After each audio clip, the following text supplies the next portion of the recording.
Story 1. The Landlord's Secret. When I turned 21, I landed my first entry-level marketing job in downtown Seattle. Coming from a small town in Oregon, I had almost zero savings, so finding an affordable apartment in Washington was a nightmare. That was until I found an ad on Craigslist. A bedroom in a classic brick apartment building in the Capitol Hill area was going for an unbelievably cheap rate. I called the number immediately, and the landlord, a guy named Arthur, agreed to show me the place the next afternoon. When I met Arthur, he gave off a really strange, jittery energy. He barely made eye contact and kept wringing his hands, but I shrugged it off as simple social anxiety. The apartment itself was clean and spacious, but there was one catch. I'd be sharing the space with a roommate named Julian. Arthur pointed to a closed door at the end of the hallway and said Julian was a super quiet, keep-to-himself kind of guy who worked odd hours. He knocked on Julian's door to introduce us, but there was no response. Arthur laughed awkwardly and said Julian was probably sleeping before his night shift. I needed a place badly, so I signed the paperwork, paid the deposit, and moved in 3 days later.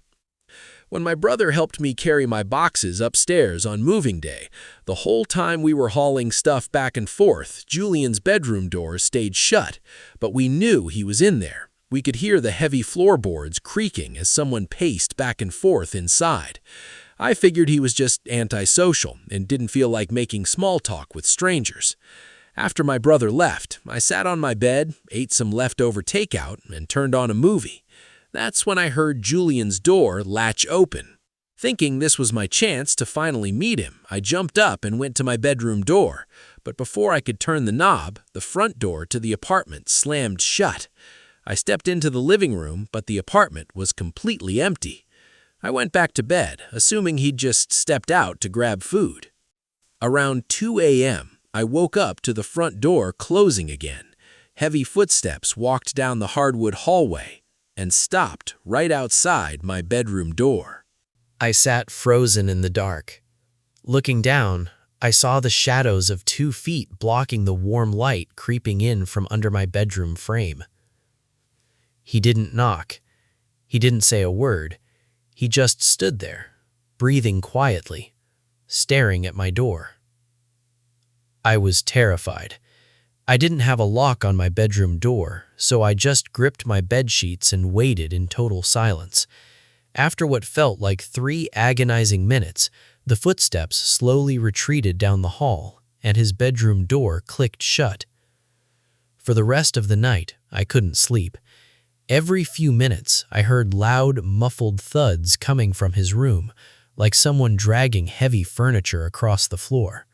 The next evening, after getting back from grocery shopping, I noticed Julian's bedroom door was cracked wide open with the overhead light on. I decided to swallow my fear, walk over, and officially introduce myself. I knocked on the open door frame. "Julian?" No answer. I pushed the door open, and my stomach instantly dropped. The room was completely vacant. No bed, no clothes, no luggage, no trash. The only thing inside the entire bedroom was a single metal folding chair sitting dead center in the middle of the carpet. A wave of icy panic washed over me. Julian hadn't just gone out. No one lived in this room at all. I backed out, bolted into my room, and locked the door behind me. Hands shaking, I grabbed my phone and dialed Arthur, the landlord, to demand an explanation. As the phone rang for the second time, a loud, muffled ringing noise suddenly echoed out from inside my own bedroom closet. My heart dropped straight into my stomach. The phone rang a third time, and then went straight to voicemail. That's when the realization hit me like a truck. The landlord had his phone on him, and he had just declined my call from inside my closet. There was no Julian. Arthur had been living in the vacant bedroom, and now he was inside my room. I didn't say a word. I quietly slipped out of my room, ran into the bathroom, locked the heavy deadbolt, and dialed 911. The Seattle police arrived within 10 minutes. They searched the apartment with drawn weapons. They didn't find him in the closet. He'd slipped out into the bedroom when I was in the bathroom. But they found him hiding under my bed frame, clutching a master key ring. It turned out Arthur didn't even own the building. He was a former maintenance worker who had been fired months prior, but kept duplicate keys to squatted units and lured unsuspecting renters on Craigslist to spy on them. My brother came back the very next day to help me pack up. I never stayed another night in that city again. In the summer of 2021, I took a seasonal job working at an agricultural supply warehouse in a small rural town just outside of Austin, Texas. To save money, I took a room offer I found on Zillow. An elderly man named Walter was renting out a spare bedroom on his sprawling, isolated property off Miller Road. The agreement was completely informal. I paid him $150 a week in cash, no lease required. The house was old and smelled like stale tobacco, but the room was fully furnished, so all I brought was my suitcase and a trunk of clothes. Walter was about 75 years old. He was extremely quiet, wore dirty denim overalls everywhere, and rarely spoke unless spoken to. Everything was fine for the first 2 weeks, until one Tuesday night. I was fast asleep when my bedroom door creaked open. The hall light blinded me as I sat up. Walter was standing in the doorway, his silhouette blocking the light. His face was twisted into a dark, angry scowl. In a low, raspy voice, he pointed his finger at me and said, "Stay the hell out of my basement. I know you were down there." I was bewildered and defensively told him I'd never even touched the basement door. He didn't say another word. He just slammed my door shut, and I heard his heavy boots stomping down the stairs. I lay awake for hours, rattled by how erratic he seemed. The next afternoon, Walter drove his old pickup truck down the highway toward town. Realizing I was completely alone in the house, my eyes gravitated toward the basement door in the kitchen. I knew I shouldn't have, but his bizarre accusation from the night before made me insanely paranoid. I wanted to see what he was hiding. I walked over, turned the brass knob, and opened the door. It was pitch black. I flipped the switch at the top of the stairs, illuminating a damp, concrete staircase. I crept down to the basement floor. At first, it just looked like a standard, dusty basement, full of old tools and rusty lawnmowers. But then I noticed a heavy steel door in the far back corner.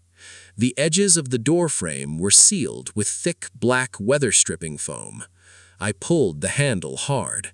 The door unsealed with a sickening suction sound. The smell hit my nose before my eyes could even process the room. It was the thick, metallic stench of decaying organic matter and copper. I choked back a wave of vomit. Inside the small windowless room, the floor was stained with dark, dried, brownish-red patches. In the corner, several thick, heavy-duty black contractor bags were stacked on top of each other, each one wrapped tightly with rolls of duct tape. They were clearly shaped like long, heavy limbs. Positioned in the upper corner of the ceiling was a digital security camera pointed directly down at a metal table in the center of the room. My heart was hammering against my ribs. I pulled out my phone, snapped a frantic photo of the room, closed the door, and ran upstairs. I threw my clothes into my suitcase as fast as I could, but just as I reached the top of the staircase with my bags, the front door slammed downstairs. Walter was back. I froze. I forced myself to walk out to the landing and act normal. "Hey, Walter, just getting ready to head out for some food," I called down, trying to keep my voice from shaking. He didn't reply. He just gave me a cold, dead stare, walked straight to the basement door, and went down. That was my cue. I sprinted out the front door, threw my bags into my sedan, and tore out of the driveway, gravel flying everywhere. I drove straight to the local sheriff's station 20 minutes away and showed the deputy on duty the photograph from the basement. Within 15 minutes, 3 patrol cars were dispatched to the property with a search warrant. An hour later, a detective met me in the lobby. He was visibly shaken. He confirmed Walter had been taken into custody. He was caught in the middle of loading those heavy black bags into the bed of his truck. The police wouldn't give me the full details due to the ongoing investigation, but local news reports confirmed months later that Walter was connected to the disappearance of 2 missing travelers from years prior. I quit my job at the supply warehouse that same afternoon and moved back in with my parents in Dallas. During my sophomore year at a state university in Ohio, I was assigned a random roommate in the dorms after my original roommate transferred. The new guy's name was Marcus. He was extremely pale, wore dark hoodies even in the summer heat, and spoke in a monotone, almost robotic voice. When I introduced myself, he gave me a completely limp handshake and didn't make eye contact once. Right off the bat, Marcus was off. He had 0 social skills. Whenever I tried to make friendly conversation, he'd give me blunt one-word answers while staring fixedly at his computer screen. He also had a weird sleep schedule. He would turn his desk lamp off at 8:30 p.m. every night, lie completely still in bed, but stay awake for hours typing on his phone. A few days after he moved in, I came back to the dorms from the campus cafeteria. I noticed my gym bag on the floor had been moved from under my bed to the middle of the room. The zipper was pulled half open. I checked inside, and while nothing seemed stolen, everything had clearly been rummaged through. I confronted Marcus directly. "Did you go through my bag?" He slowly turned his head, stared at me with unblinking eyes, and said, "No," in a flat, aggressive voice. Without proof, I couldn't report him to the resident assistant, so I decided to drop it, but I started keeping a close eye on him. A few nights later, a severe thunderstorm rolled over the campus. Lightning was flashing bright through our window blinds every few minutes. I was laying in bed around 1:30 a.m., trying to sleep. As I laid there with my eyes closed, I kept noticing sudden, rapid bursts of light illuminating the room through my eyelids. At first, I thought it was just the lightning outside, but the bursts were happening too fast, 3 or 4 rapid flashes in a row, with distinct clicking sounds. I slowly turned over on my side and opened my eyes. In the faint ambient light of the room, I saw Marcus sitting straight up in his bed, holding his smartphone angled directly at my face. The moment I moved, he quickly dropped his arms and hid the phone under his blanket. The light wasn't lightning, it was his camera flash. He had been taking photos of me sleeping in the dark. I sat up, terrified and furious. "What the hell are you doing, man?" He stuttered, looked away, and mumbled, "I thought I saw a bug on your wall." The next afternoon, while Marcus was at class, I saw his laptop sitting on his bed. The screen was still awake. I knew it was an invasion of privacy, but after what happened, I had to look. I opened his file explorer. His desktop was a chaotic nightmare of unnamed folders. I clicked through them, and my skin immediately crawled. There were hundreds of photos of me sleeping taken from across the room, photos of my shoes, my laptop, my open closet, and zoomed-in close-ups of the inside of my gym bag and wallet. He had been documenting my entire life while I wasn't looking. I immediately pulled out my own phone, recorded a video of his laptop screen showing all the stalker photos, and marched straight to the campus housing office. After showing the RA and the hall director the video evidence, they agreed to process an emergency room reassignment for me the very next morning. However, I still had to spend one final night in that dorm room. I didn't sleep a single second. I lay in the dark with my eyes wide open, facing the brick wall, listening intently to the quiet room. At around 3 a.m., I heard the metallic springs of Marcus's mattress squeak as he sat up. Then, soft, bare footsteps shuffled across the linoleum floor. The footsteps stopped right beside my bed. I held my breath, terrified to move or turn around.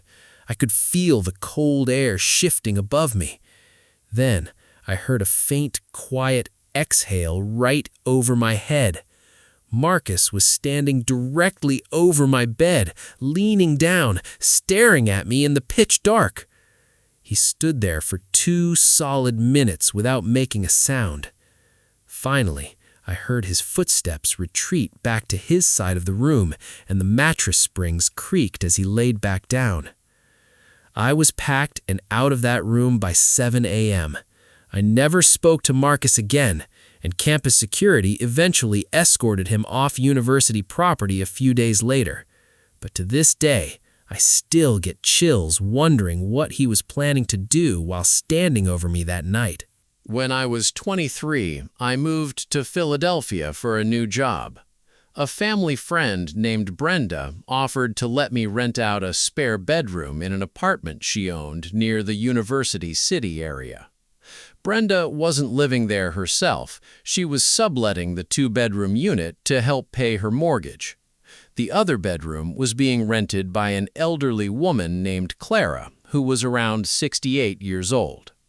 Brenda reassured me that Clara was a sweet, quiet woman who mostly kept to herself. For the first 48 hours, everything was completely fine. Clara seemed like a normal, harmless, grandmotherly figure. But on my 3rd night, things took a terrifying turn. I was sitting on the living room couch around 10 p.m. watching TV with the lights dim. Out of the corner of my eye, I noticed a shape standing at the end of the dark hallway. It was Clara. Half of her body was hidden behind the wall, and she was leaning out, staring at me with wide, vacant eyes. She began making low, guttural moaning and muttering sounds. "Clara, are you all right?" I asked, standing up. She didn't answer. She just let out another long, unnatural groan, pulled her head back behind the wall, and shuffled down the hall. Shaken, I called Brenda right away. Brenda seemed shocked and said Clara had been completely articulate and normal when she signed the lease a week prior. The next morning, I bumped into Clara in the kitchen while she was making coffee. She smiled, offered me a pastry, and asked how my sleep was. When I gently brought up the weird incident in the hallway from the night before, she looked genuinely confused and claimed she had been asleep by 9 p.m. I figured maybe she had just sleepwalked. 2 nights later, I was in my bedroom with the lights off, watching a video on my laptop with my headphones in. Suddenly, a sharp knock echoed at my door. I paused my video. From the other side of the door, I heard that exact same low, rhythmic groaning sound again. I froze. My bedroom door didn't have a lock on it. The knocking continued, slow, steady, and relentless for over a full minute while the strange groaning noises went on. Eventually, I heard her heavy footsteps drag away down the carpeted hallway. I was terrified, but I tried to convince myself she was just sleepwalking again. I finally managed to fall asleep around midnight. At 2:15 a.m., I suddenly snapped awake. The room was pitch black, but I felt a freezing draft against my skin. The floorboards beside my bed creaked softly. I looked toward the foot of my bed. A tall, dark shadow was standing right at the edge of my mattress. "Clara?" I whispered, my voice trembling. The low groaning sound started again. I reached out with a trembling hand and slapped the bedside lamp on. Light flooded the room. Clara was standing inches from my feet. Her gray hair was completely wild and matted around her face.